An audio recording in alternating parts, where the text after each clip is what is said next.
masalah yang kita hadapi bisa diterima oleh jiwa kita. Ini kalau bukan yang ciptakan Allah, Pak. Konslet di kita ini. Dispenser pencet terus, pencet, mati, hilang panasnya itu. Siapa yang masak mie tadi yang basahnya dingin tuh? Hah? Coba terus, mesin mobil digeber terus, geber, rusak. Ini kalau bukan Allah yang ciptakan, nggak bisa nampung masalah banyak ini. Nah, Allah ingin menunjukkan lewat kuasanya, dikasih masalah itu untuk menunjukkan, tuh ini ciptaan saya, setiap masalah terima. Cuma ternyata latihan masalah itu pada akhirnya untuk memberikan kemudahan kepada kita, melapangkan kembali jiwa kita sehingga masalah di masa depan yang lebih besar bisa kita terima dengan mudah. Kalau nggak pernah latihan kaget, Pak. Nggak pernah latihan kaget.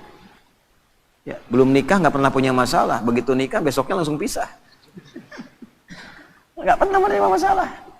Jadi berbahagialah kalau sedang punya masalah. Karena hakikatnya masalah diberikan untuk memberikan kelapangan pada jiwa. Semua mesti diuji.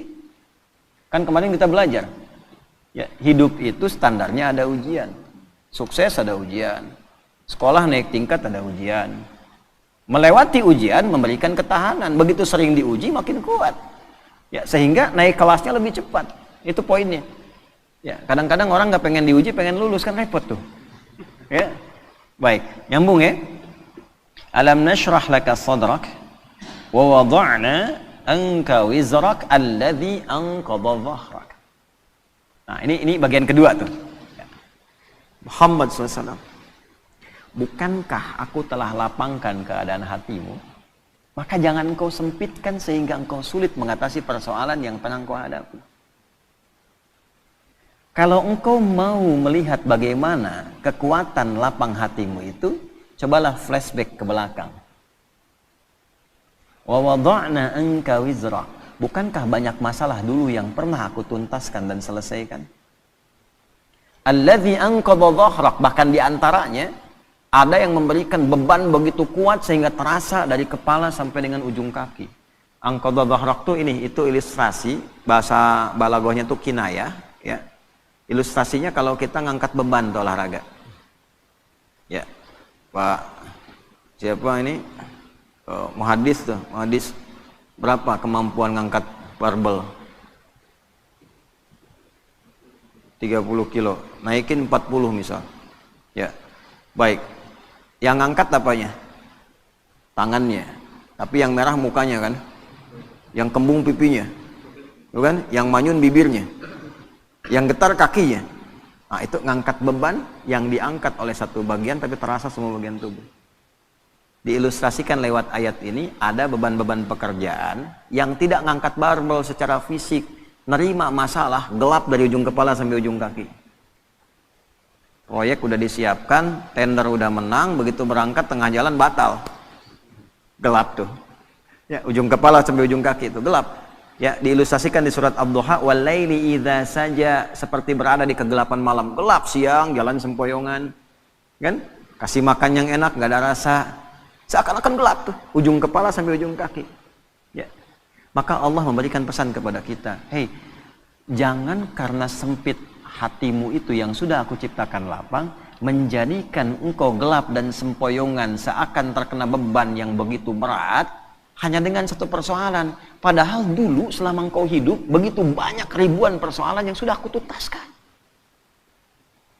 Ya, maksudnya begini, kalau engkau dengan satu persoalan merasa sempit, coba caranya ingat-ingat ribuan persoalan yang dulu yang pernah aku selesaikan.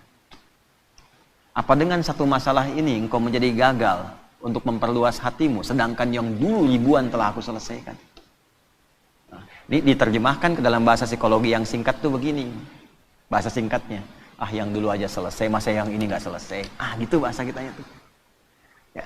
Jadi kalau kita dihadapkan pada persoalan, seberat apapun, lapangkan hati kita. Teknisnya bagaimana? Teknisnya, yang dulu aja selesai, insya Allah yang ini pun selesai. Kalimat itu ketika keluar dari dalam lisan kita, dari kedalaman jiwa kita, setidaknya secara psikologi akan memberikan kelapangan kepada jiwa. Sehingga solusi kalaupun belum datang, hatinya sudah tenang. Ya.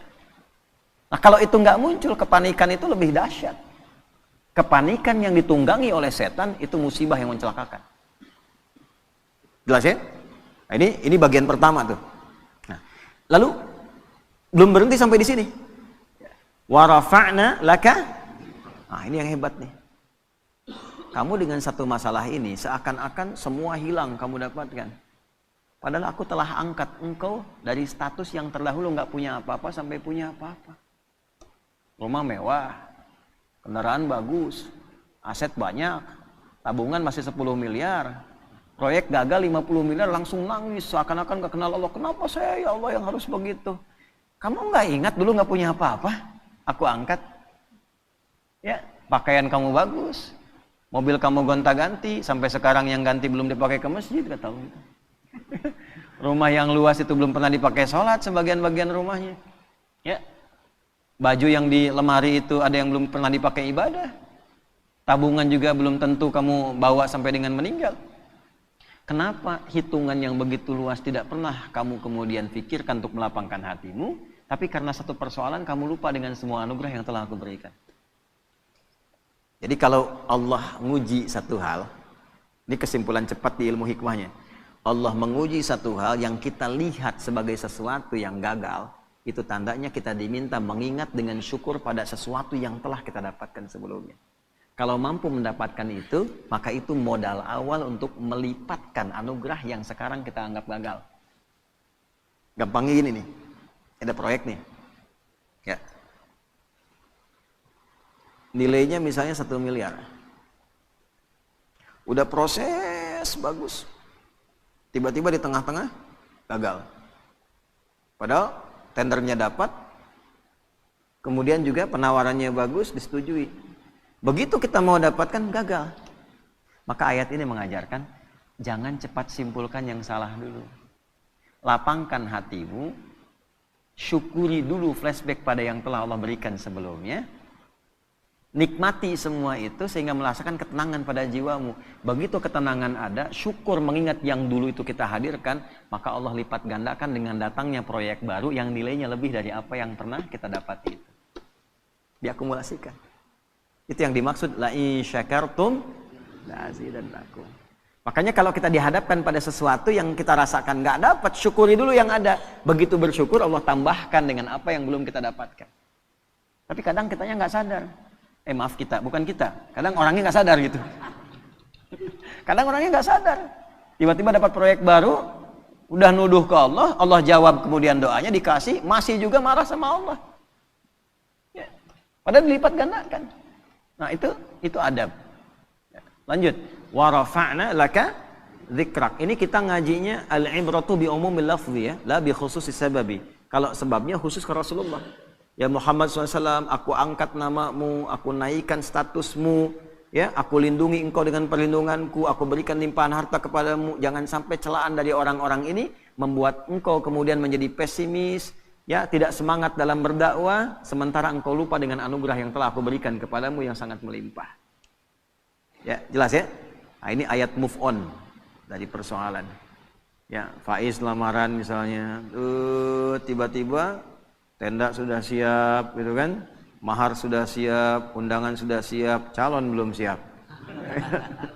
Tengah-tengah misalnya kena tipes tuh calon. Ya, yang perhatian orang lain, Faiz lagi tugas, kena sama orang misalnya tengah-tengah. Ya, move on. Move on. Wa rafa'na laka dzikrak. Aku telah angkat engkau dengan status yang lain. Ibumu ada, saudarimu ada, kerabatmu ada, apakah tidak ada calon yang lain yang kau bisa dapatkan? Cari. Begitu kemudian kita syukuri dengan nikmat itu, Allah datangkan dengan kualifikasi yang lebih baik. Ya minimal sebelum kiamat kurang 2 hari lah ya. Menikah tuh. Terus lanjutkan. Nah ini bagus ngaji secara psikologi nih. Kalau dibahas di jurusan psikologi ini luar biasa. Bagaimana cara menguatkan pada jiwa supaya persoalan itu mudah kita terima dan suasana hati menjadi lapang. Selain mengingat kenikmatan yang telah Allah berikan, berupaya meyakinkan diri bahwa persoalan itu ya kita bisa terima dengan baik, maka turun ayat keduanya. Lanjutkan. Ya. Fa inna ma'al usri yusra. Nomor 5. Fa. Kita ngaji pakai ilmu nahwu ya. Fa harfu 'atfin rabitin baina syai'aini bila hudud. huruf perangkai, dua peristiwa. Jadi ada peristiwa pertama, peristiwa kedua, peristiwa 1 dan 2 disambungkan tanpa jeda. Nyambung. Contoh. Nabi Zakaria berdoa kepada Allah. Minta dianugerahkan keturunan. Dilakukan dalam sholat. Surah Ali Imran di ayat 38. Hunalika da'a Zakaria rabbah qala rabbi habli min ladunka dzurriyyatan thayyibah innaka sami'un du'a. Itu masih berdiri doanya. Jadi sholat berdiri minta sama Allah, ya Allah, orang-orang memvonis aku nggak akan punya keturunan.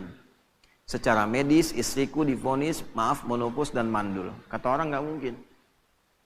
Karena makhluk memvonis tidak mungkin, aku serahkan kepadamu yang semuanya menjadi mungkin. Engkau pemberi tanpa batas, namanya Wahhab.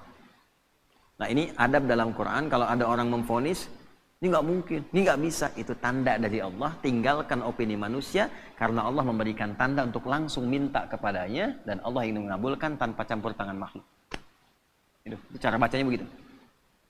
Begitu selesai kemudian berdoa, belum selesai sholatnya. Jadi baru klak doanya selesai, pakai fa ayat 39-nya di Quran surah 3. Fanadathul malaikatu wa huwa qa'imun yusalli fil mihrab annallaha yubashshiruka bi Yahya. Malaikat langsung turun seketika doa selesai, malaikat turun langsung mengabari. Kamu dapat kabar gembira, doamu dijawab oleh Allah, engkau akan punya anak, bahkan Allah yang memberikan langsung namanya Yahya. Ya, artinya hidup. Kata orang mustahil, dari rahim seorang perempuan yang divonis menopause dan mandul, lahir bayi yang hidup, kata Allah tidak ada yang mustahil, jadi dan hidup dia. Namanya Yahya. Nah, jelas? Terjadinya kapan? Qaimun yusalli fil mihrab, masih berdiri dalam sholat, belum selesai sholatnya. Jadi antara doa dengan jawaban pakai fa artinya cepat tanpa jeda. Terapkan metode ini, pemahaman ini kepada ayat dimaksud, ayat yang kelima.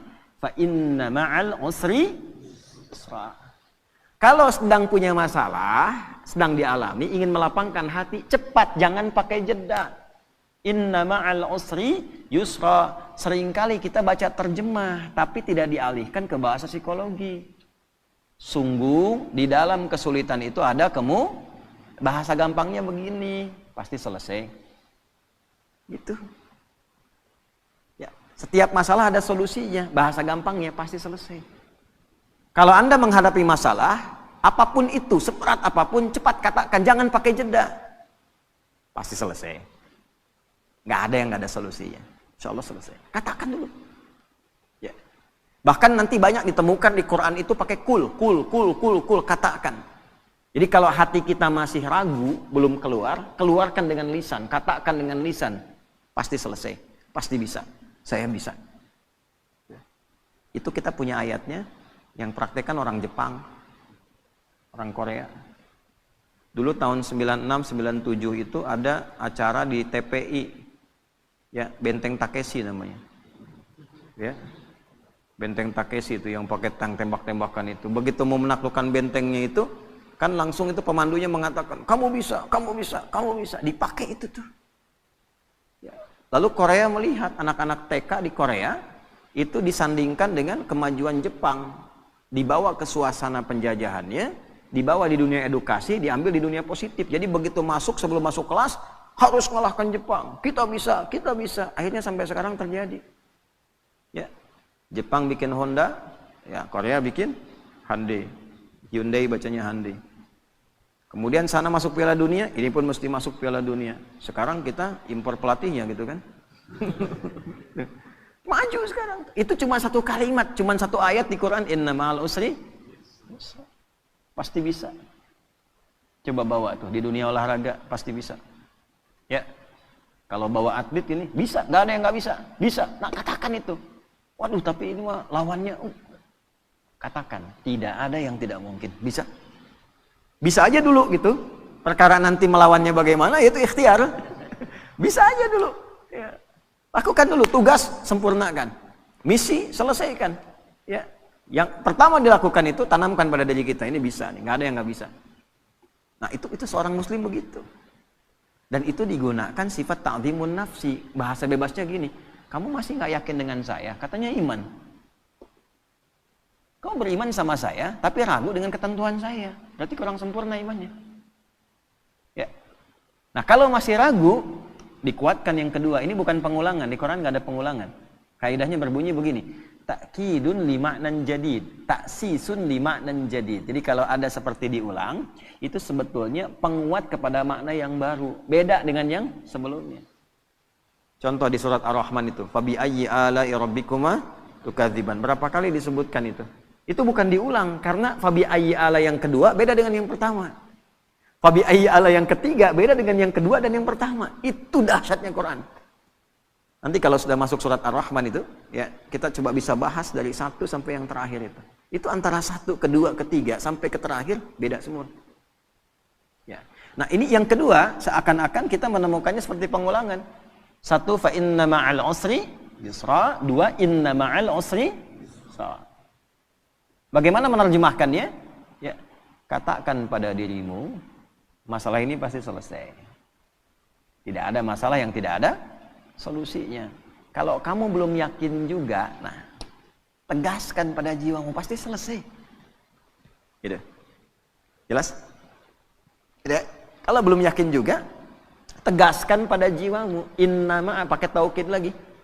Ya, gini, pakai ilmu alatnya. Alatnya namanya di i'rab. Inna harfu nasbin wa taukidin tansibul isma wa tarfa'ul khabara mabniyun 'alal fathi la mahalla lahu minal i'rabi. Ya, paham? Tidak.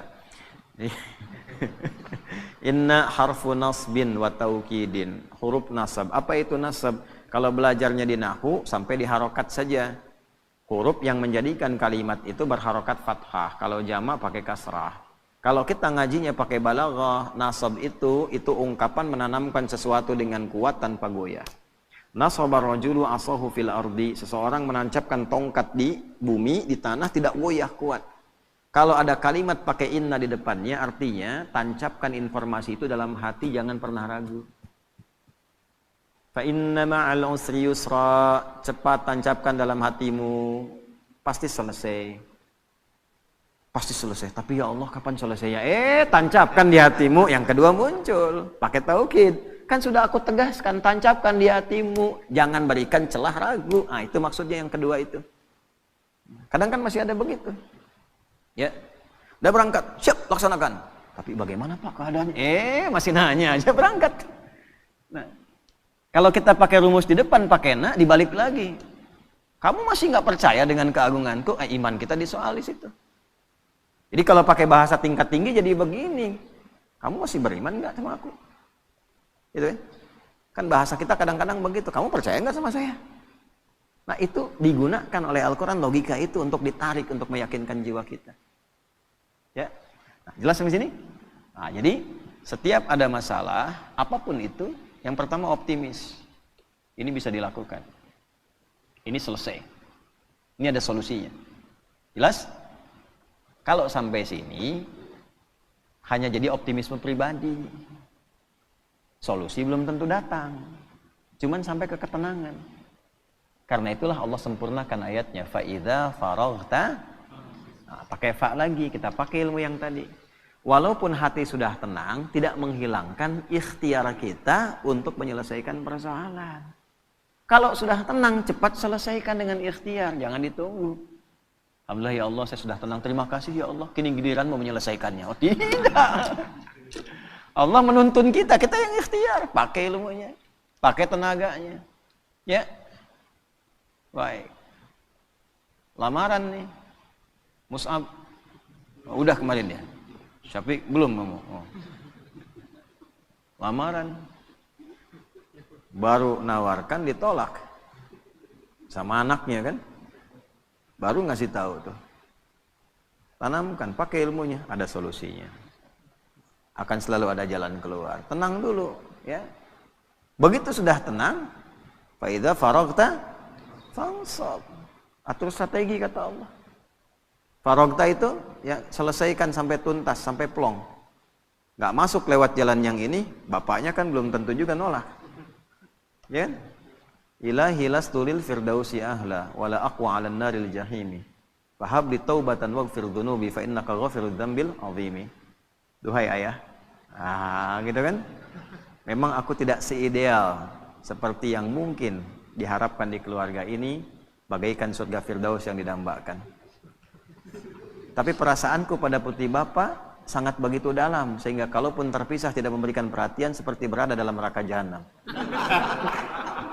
Fahabli taubatan waghfir dzunubi, aku menyadari aku punya kekurangan, tapi aku akan tunjukkan bisa menutup itu dengan kehadiran putri Bapak. Mohon dimaklumi, mohon toleransi, fa innaka ghafirudz dzambil azimi, karena saya yakin Bapak itu pribadi yang penuh kasih dan perhatian. Jadi itu. Ya. Nah, jadi maksudnya apa? Ini kan cuma contoh aja. Nah, anak-anak muda kan banyak di sini. Ya, itu saya kasih ilmu itu dipraktekkan jadi tuh.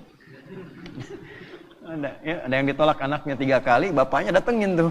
Ya, jadi ya, dalam beberapa hal gitu ya, beberapa kondisi. Nah, saya mau kembalikan pada satu sisi dan hikmah akan datang setelah itu. Kalau ada pekerjaan apapun, tugas di kantor, apapun itu, optimis dulu. Setelah itu ada ketenangan. Nah, kalau sudah tenang, ilmu dipakai. Siapkan strateginya, eksekusinya bagaimana. Nanti kalau kita masuk ke manajemennya itu ada di Al-Baqarah ayat 214 untuk manajemen persoalannya. Solusinya di Ali Imran ayat 142. Ini bukan ilmu takatik ya. Di Quran itu nanti ada numerik tentang keistimewaan angka-angka. Problem 214, Quran surah 2, ayatnya 214, itu posisinya kanan bawah, 214. Begitu diberi solusi, pindah ke surah 3, naik ke atas, paling kiri sebelah atas. Jadi dari bawah dipindah ke atas. Terus problemnya dipindahkan ke belakang, 142. Quran surah 2, ayatnya 214. Begitu naik ke atas, kiri atas, naik dari bawah ke atas, 2-nya dipindah. Jadi yang 2 itu yang persoalan, dipindahkan ke akhir, jadi ayat 142. Pembukanya sama, am hasibtum an tadkhulul jannata. Di Al-Baqarah 214 am hasibtum an tadkhulul jannata, di Ali Imran 142 am hasibtum an tadkhulul jannah. Am hasibtum an tadkhulul jannata, apa engkau kira mudah meraih kesuksesan yang kau dambakan? Jannah itu jangan selalu diartikan surga.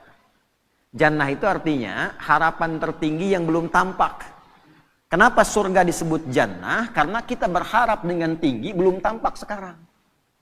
Ya, nanti ada jannah itu sifat kesuksesan, pekerjaan sukses, belum kelihatan, belum nampak sekarang disebut jannah. Ya. Makanya kenapa orang Arab itu ingin mendapati dan memiliki kebun yang luas, rindang, ada air mengalir dan sebagainya. Karena di sana padang pasir dulu, nggak susah dapatnya. Begitu mereka dapat disebut jannah. Nah, kita itu tiap Jumat itu disunnahkan kan, malamnya Yasin, paginya kan surat Al-Kahf. Al-Kahfi. Ya, Yasin untuk penguatan secara spiritual. Kalau sudah dekat dengan Allah, kenal dengan Rasulullah, gitu kan? Dipraktekkan. Nah, manajemen prakteknya itu, implementasinya itu secara konseptual di surat Al-Kahf sepekan sekali. Kan ada 4 kisah viral tuh. Tentang pemuda yang konsisten. Yuk, mumpung masih muda harus punya visi. Visi membangun, visi penguatan, visi mencerahkan, visi konsisten pada kebenaran, ya kan? Setelah itu kisah apa? 2 orang sahabat, kan 4 kisah tuh. 1 Ashabul Kahf yang para pemuda itu, ya. Yang kedua 2 orang sahabat yang sedang dialog, yang satu kaya, yang satu sahabatnya orang biasa. Ya. Baca ayatnya ya, angkat tangan. Coba kita tes yang anak muda nih. Coba baca. Jannatain.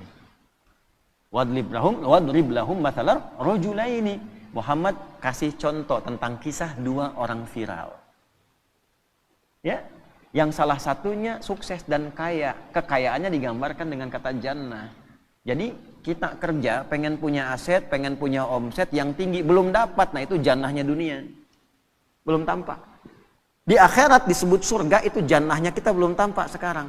Sekarang ayatnya dipakai, am hasibtum an tadkhulul jannah. Apa kamu duga kamu akan sukses dunia akhirat? Bisnis kamu sukses, pelajaran kamu sukses, keluarga kamu sukses, di akhirat kamu sukses dapat surga? Walamma ya'tikum mathalul ladzina khalau min qablikum, sementara engkau belum diuji untuk mendapatkan kesuksesan itu. Jadi hukum kesuksesan itu harus melewati tangga ujian. Antum kesini kan diuji dulu. Berangkat lewatin macet gitu kan.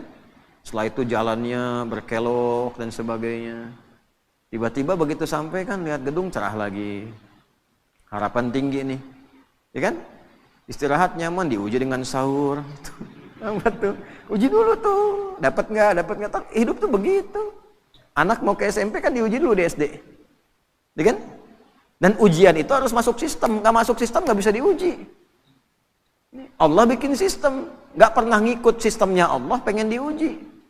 Sholat nggak pernah. Baca Quran nggak pernah. Ngaji nggak pernah. Tiba-tiba punya masalah. Datang. Lagi diuji nih. Nggak pernah sekolah ikut ujian. Gitu kan? Nah balik nih ke yang tadi itu ya. Nah sementara engkau belum diuji. Jadi ini secara fikihnya kita ambil gini kesimpulannya. Jadi sebetulnya kalau kita mendapatkan ujian itu hasil doa kita. Misal ya Allah saya pengen lulus nih ke satu kampus A. Dikirim tuh ujian. Menghafal, belajar, ini diuji dan sebagainya. Itu diturunkan sifat itu untuk mengabulkan permintaan kita. Sama di pekerjaan juga begitu. Ya Allah saya pengen berkah, dikirimkan nih. Ini ujiannya begini. Nah, sifatnya sesuai kemampuan. La yukallifullahu nafsan illa masathumul ba'sa, yang kecil. Kalau harapan kecil, ujian kecil. Nggak mungkin antum punya cita-cita kecil, ujian besar, itu nggak mungkin. Pasti kecil. Dharra menengah.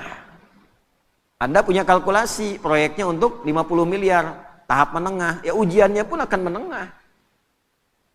Wah sudah naik nih 100 miliar. Wazulzilu. Sudah makin naik lagi.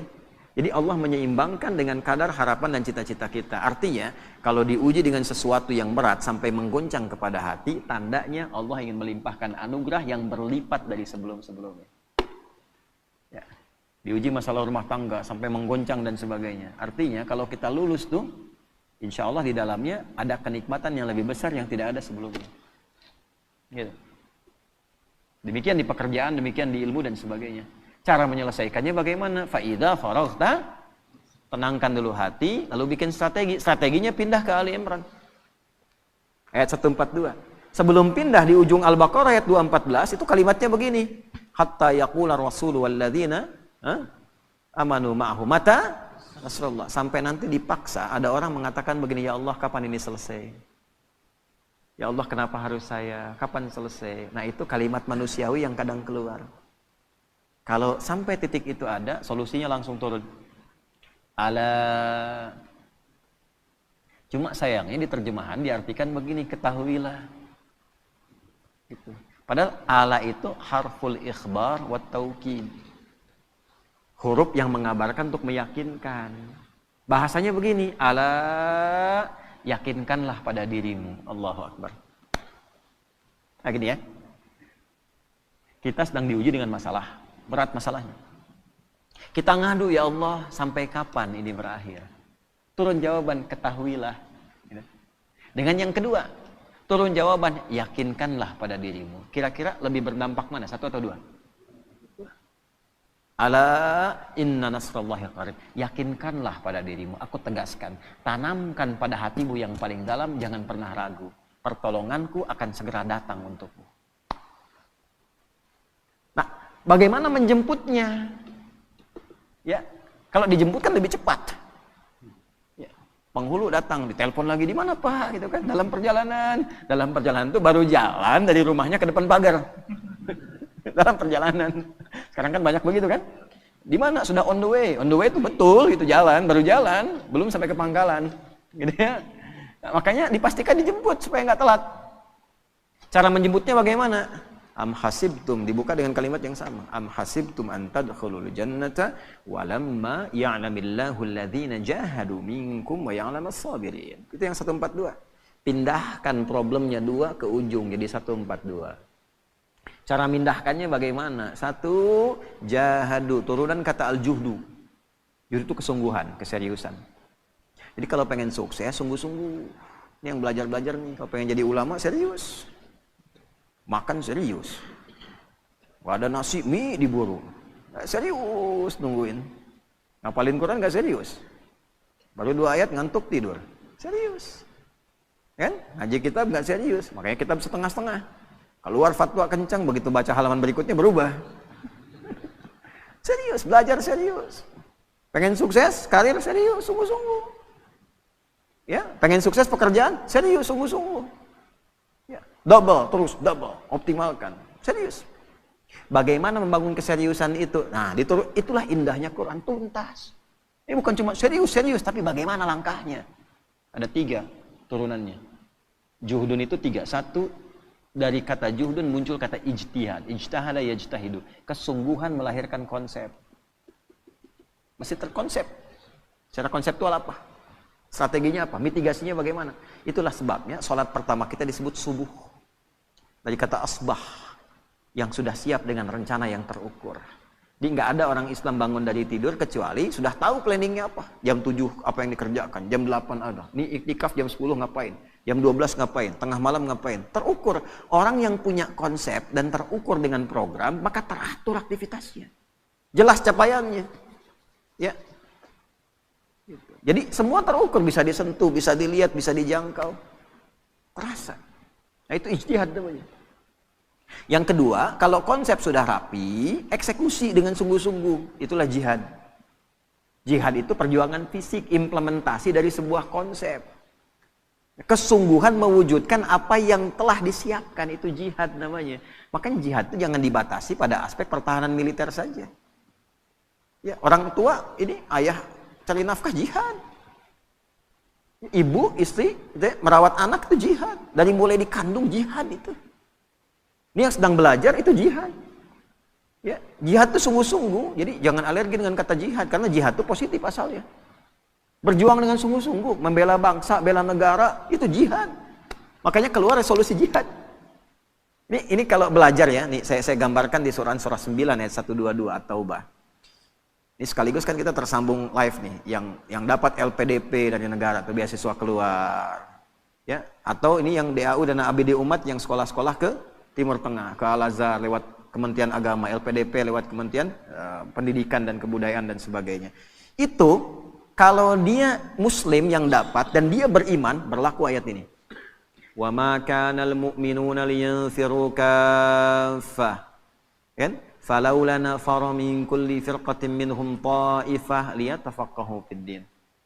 Tidaklah semua orang yang beriman itu ingin tergerak berjuangnya secara fisik semua. Mesti ada di antara mereka kalangan intelektualnya. Dan intelektual ini diwujudkan dengan belajar yang sungguh-sungguh. Tafakuh itu sampai paham. Asalnya faqih. Faqih itu mengerti. Mana faqih? Faqih. Nah, mengerti dia sekarang waktunya tidur. Ini nggak ada di sini. Nah, fikih itu paham, mengerti. Ya. Tafakuh berusaha sampai paham. Jadi orang beriman tuh gini, kalau belajar sampai ngerti. Ya, duduk paling depan. Nggak paham tanya. Jadi beda antara masuk dengan keluar. Masuk belum paham, keluar harus paham. Itu orang beriman. Bukan duduk paling belakang, nitip absen, nggak pernah nanya, ujian minjem catatan teman gitu kan. Pinter iya, cuman terbatas sampai ujian, habis ujian hilang. Gitu. Syahadi wallahi katanya, ajaban lazam. Gharib Indonesia. Jadi orang Afrika datang ke saya bilang, jadi ini Indonesia ini teman saya ajaib nih. Bingung saya. Kenapa? Kemarin ujian. Aneh belajar udah 3 bulan nih katanya. Malamnya itu, besok mau ujian, teman saya si Fulan pinjam catatan. Itu begitu keluar, saya 7,5, dia 8 kan. Saya bilang dia belum tahu sistem SKS tuh. Sistem kebut. Oh sekarang ada yang sejam pak. Itu.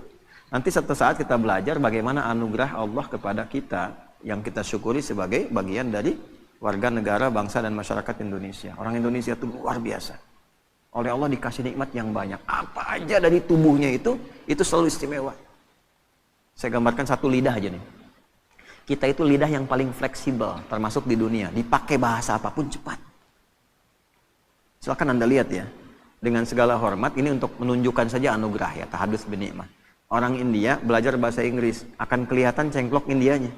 Selancar-lancarnya orang India bahasa Inggris, akan tetap kelihatan India.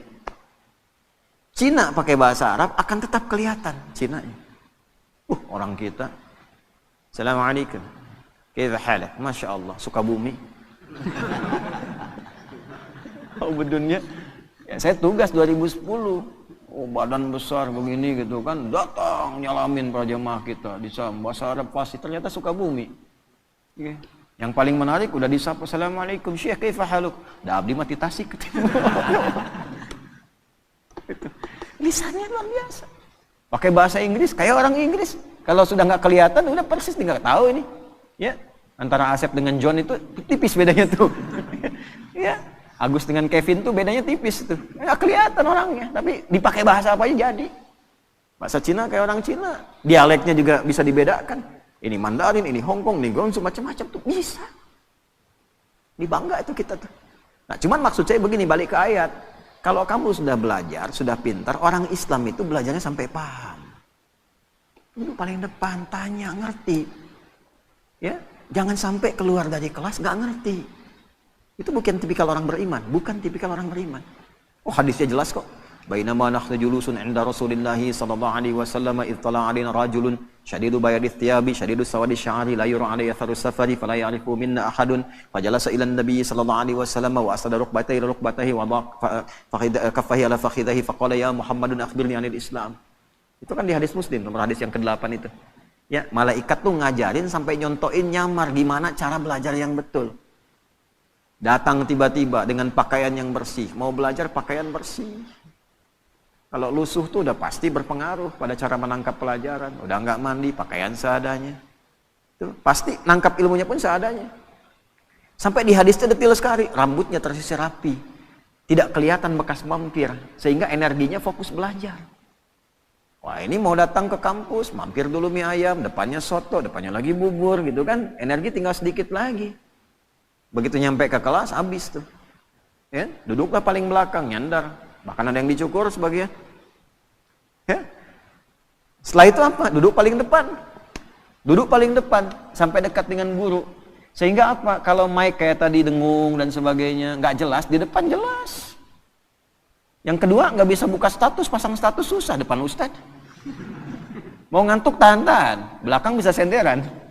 Ya, terus ada cover lagi kan kadang-kadang. Depan nggak bisa, memaksa diri kita tuh nyatet, dengarkan, paling depan. Nah, kalau sudah paham, waliyundziru qaumahum, pulang bangun negerimu, itulah hebatnya Islam. Ya, nonton-nonton nih diaspora nih, pulang. Ya, jangan andalkan pemerintah, anggaran sekian, tapi bagaimana kami? Orang beriman itu ciptakan kondisinya. Kamu yang kreatif, jangan selalu harus difasilitasi. Untuk apa jauh-jauh sekolah kalau nggak bisa bikin sesuatu? Sifat Quran pulang, dan detil kalimatnya, waliyundziru qaumahum, pulang bangun desamu. Orang mana? Tangerang. Orang mana? Medan. Pulang ke Medan. Medannya di mana? Di Medannya tuh. Ya. Benar tuh. Ya. Mana Semarang? Udah boleh lali gitu kan? Nggak apa-apa, bagus. Semarang, Klaten kan, dari Semarang 2 jam lagi, kan nggak apa-apa. Medan di mana? Medannya pulang ke Medan. Medan ke Medan, Tangerang pulang ke Tangerang, Garut pulang ke Garut. Ya, pulang ke masing-masing. Nanti di masing-masing itu bangun desanya masing-masing dengan kepakarannya. Insinyur apa? Daerahnya apa? Hebatnya itu mitigasi. Sebelum berangkat, oh saya dari Goa nih. Misal Sulawesi. Daerah saya butuh ini, dapatlah beasiswa. Berangkat dia ke situ sesuai jurusan, pulang bangun desanya. Kalau semua pelajar begini di negeri kita, maju Indonesia itu. Dan itu sifat iman di dalamnya. Orang beriman itu begitu. Jadi cinta kepada negara, cinta negeri itu tidak hanya diwujudkan dengan kata-kata, ditunjukkan. Kamu pelajar begini mencintai negerimu. Kamu pengusaha begini mencintai negerimu. Yang paling hebat tuh begini, kamu makan di Indonesia, minum di Indonesia, kerja di Indonesia.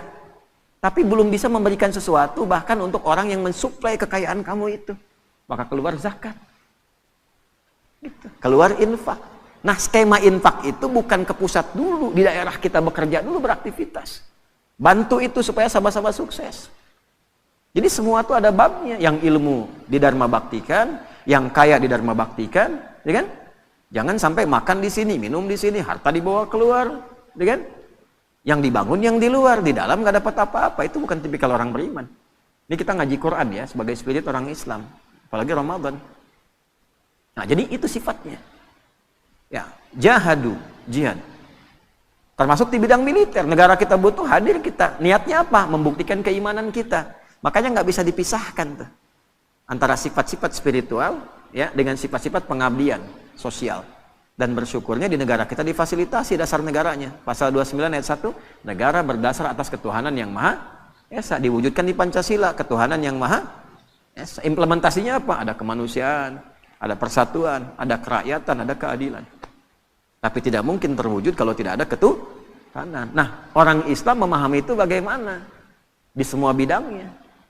Kalau pelajar berketuhanan, belajar yang benar, pulang bangun negeri. Ya. Bisnis sukses, pulang bangun, kepakarannya dharma baktikan. Tanya apa yang bisa saya berikan. Itu poinnya. Jelas? Nah, tidak salah kalau mau di luar cari pengalaman silahkan. Tapi pada akhirnya mesti ada niat untuk kembali membangun. Karena yang ditanya itu adalah amanat tempat kita berpijak. Nah, yang paling sekarang harus diluruskan itu adalah yang sekarang dicitrakan, dipotret. Nggak pengen yang itu muncul, maka ada yang bikin tuh, dibikin-bikin. Jihad itu ekstrim, jihad itu teror gitu. Kita dibelokkan dari makna yang sesungguhnya, sehingga anti dengan kalimat jihad itu. Padahal itu positif. Seakan-akan hilang di fikih. Dipahaminya nembak orang dibikin jihad, judulnya. Bom orang dibikin jihad.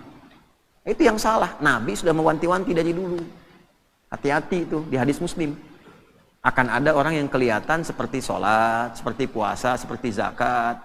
Tapi ternyata dalam saat yang sama mencela orang. Syatama hadza wa qadzafa hadza, menuduh orang.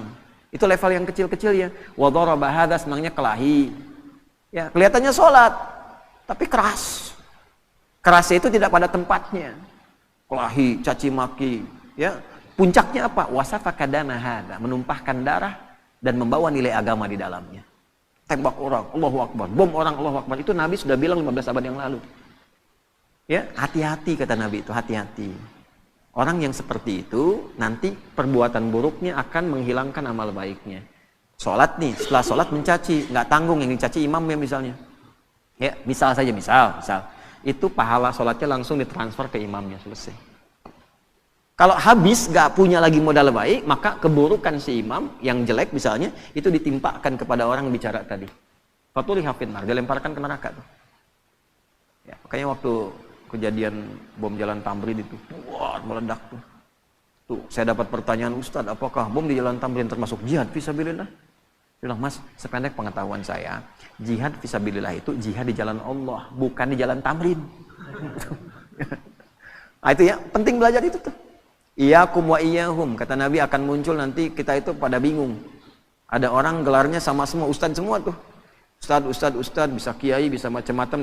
Itu banyak nanti hal seperti itu terjadi. Lalu yuhadditsunakum bima lam tasma'uhu aw yasma'unahu aba'ukum. Bikin kamu bingung.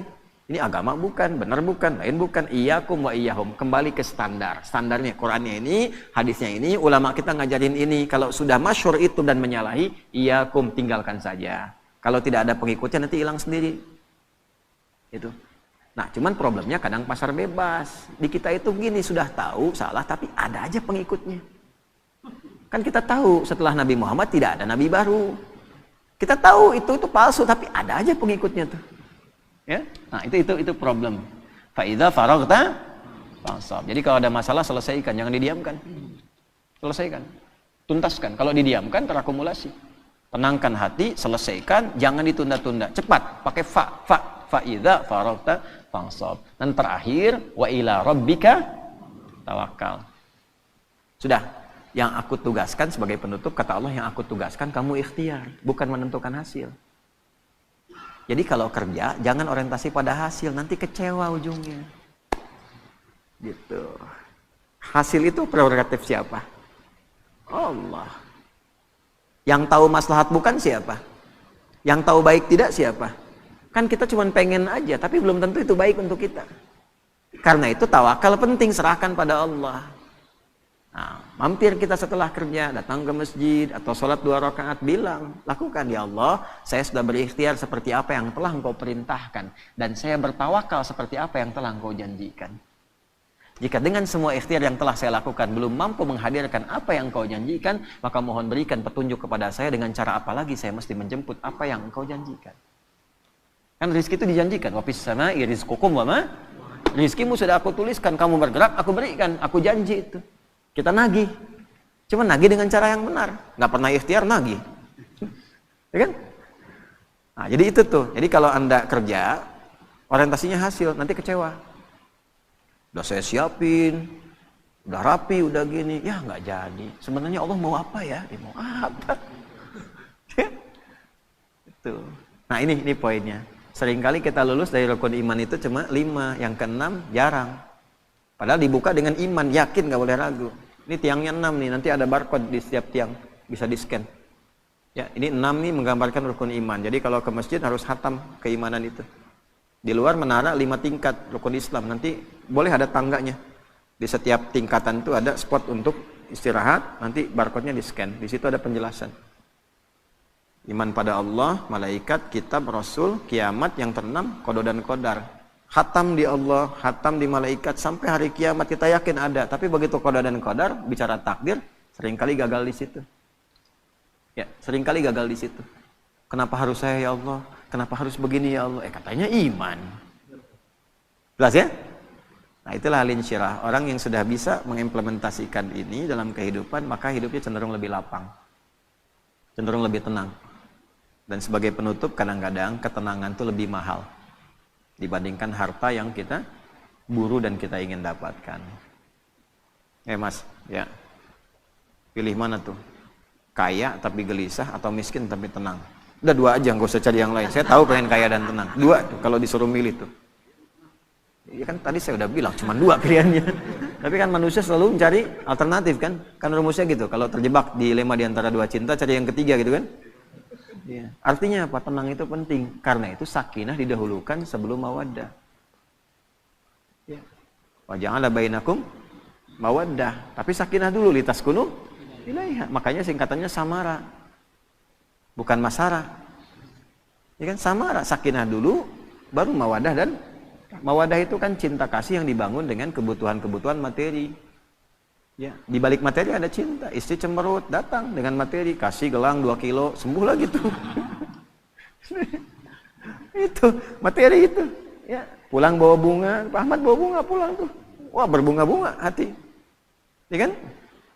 Apalagi dengan emas, beremas-emas tuh. Jadi materi itu membawa cinta, tapi sementara. Ya, rahmat itu perhatian yang dalam.